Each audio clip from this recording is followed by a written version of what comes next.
Well, on Wednesday, it was good news from Man United. They've gone ahead and submit a Rasmus Hojlund bid, and obviously, looks like even PSG have gone ahead and obviously put in a bid today that has resulted into what we call a bidding war for Rasmus Hojlund transfer commencing. Welcome to United Matters channel. How are you guys, and where you watching us from? I go by the names of Rock and David. Smash the like button, comment and share.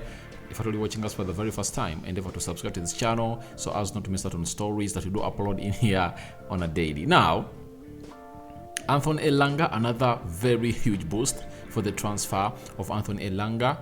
People thought that it was only going to end at £15 million, but it looks like the add-ons have gone ahead to take it to another astronomical fee that I think United have gone ahead to get from this guy who obviously thrived into what we call the Academy of United. And lastly, Erik ten Hag has gone ahead and spoken about our lost Real Madrid 2-0 yesterday morning. You know that very well, that in the wee hours of yesterday, 3:30, we played against Real Madrid and lost by 2-0. Rock and David is my name. Let's close with Real Madrid. Like, smash on this video.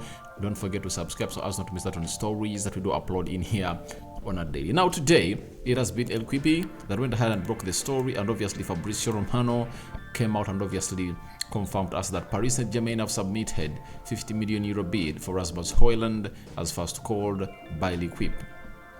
Atalanta also wanted at least €70 million plus add-ons. PSG speaking to Rasmus Hojlund camp since June, but Man United remain ahead. United's higher bid is of a package of €60 million. So this really happened today, and PSG were given green light to it that they will obviously take chance to obviously hijack this deal, and we anticipated this hijack to come through because that's what PSG does better. And they went ahead and obviously offered a bid of €50 million, and feels like they failed to outcompete the bid of Manchester United. You know, as I've always told you, that this is the channel you should keep on and know what exactly is happening in the world of transfer news, because I came away and told you that United have £65 million, you know, £65 million to spend on a striker, and it was coming in from credible source, and that credible source was Samuel Lucas. He's a United correspondent for the Manchester Evening News, and trust me, he cannot come outside there and obviously issue what we call a lie. And that shows you that United had that money, and people thought that we are going to use that money. We've sold Anthony Elanga and very many others to get in Rasmus Hojlund. That's not the case. The case is simple. United had £65 million, that is €75 million, kept on a side to sign a centre forward as Rasmus Hojlund. That's why today United have gone ahead to outbid PSG, unless PSG come up with a more improved offer, but it looks like it's not going to happen, and obviously their hijack is obviously put to a halt unless otherwise they offer some more much money.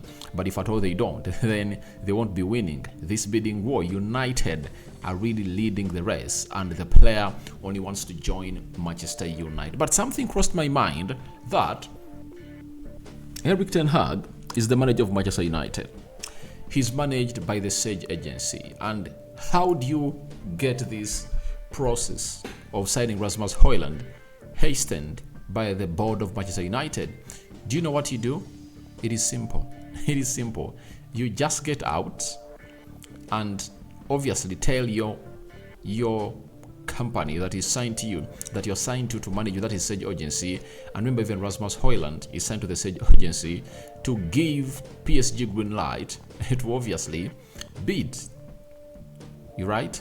Why? Because if at all PSG bids, United will hasten this deal. And it's said, before this weekend comes to an end, the deal of Rasmus Hojlund will be a here we go from the responsible people, and that is Manchester United and Atalanta. So I think it's a plot by Erik ten Hag and his management agency to see that he gets a centre forward. When you look at the games we're going to hate to play, especially against Arsenal, against Real Madrid, if we had a number 9, they would have gone ahead to produce different results altogether, you know, because you saw Rashford yesterday. He was not in the game. His hold-up play is really, really bad, and that's why Erik ten Hag is so much convinced that if he gets Rasmus Hojlund and Anton Martial becomes a variable, then those two will take him through the will take him through the first 6 months of the season. Maybe around January he gets in a player that is really going to come out and obviously act as the center forward. And that's why Erik ten Hag is going to hate to use Jadon Sancho as a false number 9, because he believes that there are certain games where Anton Martial and Rasmus Hojlund will have to be benched to get in Jadon Sancho to do the job in the name of rotating his squad. That is coming in from Manchester United, and I think that's the reason as to why I've gone ahead to put in. That's the reason I think PSG put a bid, because if at all they are not given green light from the player, they wouldn't have gone ahead to obviously put in a bid. And who gives them green light? They're the representatives of the player. That is PSG. That is Sage Agency. And I think they sat with Erik ten Hag, Rasmus Hojlund, and the Sage Agency, and they said, I need Rasmus Hojlund at Manchester United, because the talks are advanced, and it looks like the deal of Harry Kane is really great and ripening, and that might turn United's neck back to Tottenham Hotspur to sign Harry Kane. So Erik ten Hag wants to push this deal to come to an end, because he also knows that if Harry Kane becomes available, United will do everything possible to sign him. A bid of 80 million euros was rejected by Tottenham Hotspur, and if at all that of 100 is acceptable, I think United can raise 100 million euros from the players they're going to sell, because that is like 86 million pounds. And I've told you that if you sell Harry Maguire for 40, they want 40 for Scott McTominay. That's 80 million pounds from two players, and those two players can guarantee the arrival of Harry Kane. So let's wait and see how that pans out. But again, Fabrizio Romano has gone ahead to obviously drop a very huge hint about the story of Rasmus Hojlund as his transfer to United heats up. Rasmus Hojlund giving priority to Man United.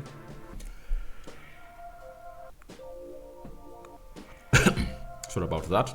Rasmus Hojlund is giving priority to Manchester United since day one of this deal. No changes up to Man United, as PSG interest was already well known by Manchester United. So it's not something that's going to hate to shock the likes of PSG, because they know priority has been given to Man United. The only way Rasmus Hojlund will cross from Atalanta to PSG is when United pull out of this deal. But it looks like United aren't ready to pull out of this deal, and they are ready to spend huge on the transfer of Rasmus Hojlund. And it's really one of those that you need to put an eye on and obviously rate highly here onto the United Matters channel, because we are really having a very good transfer window. If Rasmus Hojlund comes in, Disasi and Sofian Amrabat to join Mason Mount and Mason Mount and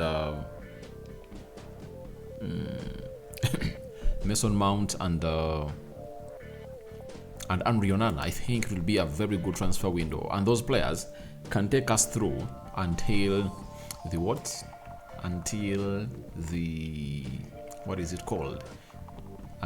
the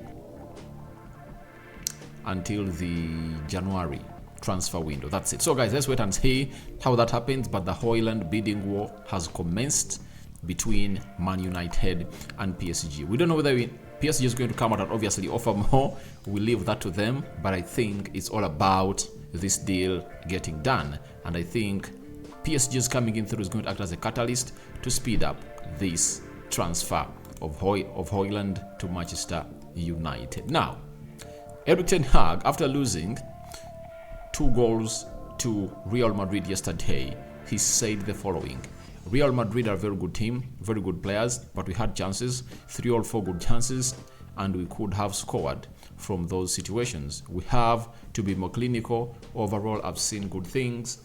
We are on the right track.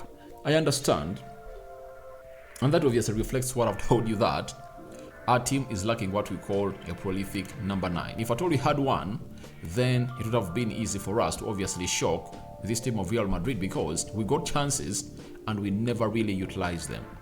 I've never believed in Marcus Rashford leading the line. Knew that very well. Though most of the goals he scored last season, it was because he was really leading the line. And I'm really so much dubious about Rashford's season that is upcoming of 2023-2024 because he scored more of his goals as a centre forward, and he's not going to be having many chances to play as a centre forward this summer, meaning that his playing time is going to be even reduced because Garnacho looks like he's knocking on the door and it's going to be obviously piling more pressure onto the play of Marcus Rashford. But if you're Erik ten Hag, that's what you would have gone ahead to want at your club of Manchester United, to be having players almost in the same wavelength, because Ten Hag, while granting a new contract to Garnacho, he told him that all what he wants him to be is to obviously push to obviously enter what we call the first team. And Alejandro Garnacho is following that and obviously wants to see himself into what we call the first team. You saw him yesterday against Real Madrid. He's one of those players of United that got a clear-cut chance. To me, the chance that he got would have gone ahead to be completed and obviously buried in the back of the net. I think it was around was it the 30th minute? I think it was Casemiro who released him and obviously twisted and turned the right back of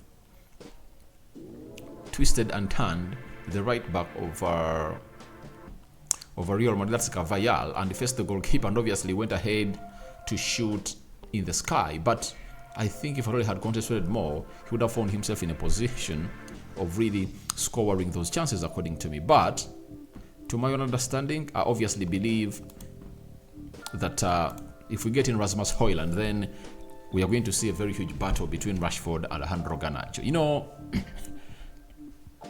let's all be realistic. Garnacho is more talented than Marcus Rashford. It's a statement that might sound silly, but that's the fact. Rashford is 26. Garnacho is just 19 and very exciting. This season, he's going to push Marcus Rashford to the line. So, Madrid is a very good team, but he also got some good chances. Rashford had one that would have gone ahead to score. He failed to score it. Then Mason Mount had one. He failed to score it. Garnacho had one. He failed to score it. I think even Bruno missed out on obviously a tap-in. And I think there is another chance. There are some 2-3 chances we got in the second half that obviously I remember that we could have gone ahead to obviously accomplish if at all had a number 9. But we never really had one, and that really affected us a lot as a club of Manchester United. But all you have to pray for is to see to it that the team really gets in more and more and more players, to see to it that Rasmus Hojlund signs, such that if at all Rasmus Hojlund is here with Anton Martial, we obviously know that if at all Anton Martial is injured, then Rasmus Hojlund can give us a go into those remaining games. Now, this was going to excite me, and for this I would like to credit John Mata. I'd like to credit head of operations at Man United, David Harrison. I would like to really give Matt Hargreaves, the head of communication for Manchester United, because I think we are doing well on ourselves. Look, we've been told by Chris Wilder, is a football writer for the Daily Mail, that Anthony Elanga transfer to Nottingham Forest could rise to £20 million depending on the completion of add-ons. So it shows you that the deal of Anthony Elanga is going to obviously hit £20 million if at all he finds himself in a situation of obviously completing the clauses. That is it, and that is something great that we are improving at Man United. Is it because of Erik ten Hag? Obviously he has experience as a manager on how to obviously get good sales from players, and he believes that this is a very good site for United to get in more and more and more players. With the constricted financial fair play restrictions that we are having for the Premier League and the UEFA, you just have to find yourself in the solution of obviously selling off players like Anthony Elanga, and obviously they give you the best that you deserve as a team, and obviously getting the money. So if we're going to get in 20 billion pounds, of which I know is going to go ahead and obviously get those on, that would be something great. A player who only had just half a decent season under Rashford from November of 2021 until the June of 2022 to get 20 million pounds out of him. That's really a very good deal, and I think it's really worth the praise for those three people who've gone ahead to really mention, because they've gone ahead to get some good money out of that. And if at all they get some good money from Eric Bay, I also come here and obviously hail them, because that is going to be a very good deal done. So I wait to see how they sell Scott McTominay, Harry Maguire, Donny van de Beek, Brandon Williams, Dean Henderson, and very many others. If at all they get some good money out of those players, then I'll come here and obviously hail them again. You know, some of you have been saying, can you slate them a lot? But that's their job.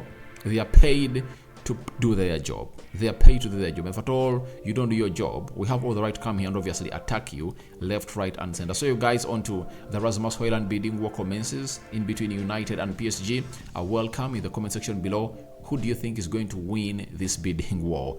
And we go to Erik ten Hag. What do you make about the statement he made about Real Madrid, that we also had some good chances, but we never really made them count? And what do you make about the technical department of United completing a deal of Anthony Elanga? And if at all he really fulfills all the clauses, United could get £5 more million from Anthony Elanga performances at Nottingham. I sign out for now. See you later. I cover you in the precious blood of Jesus Christ. May the living to God bless you abundantly. Rock and David remains my name. Ciao, ciao. Juma Karim to the Muslims.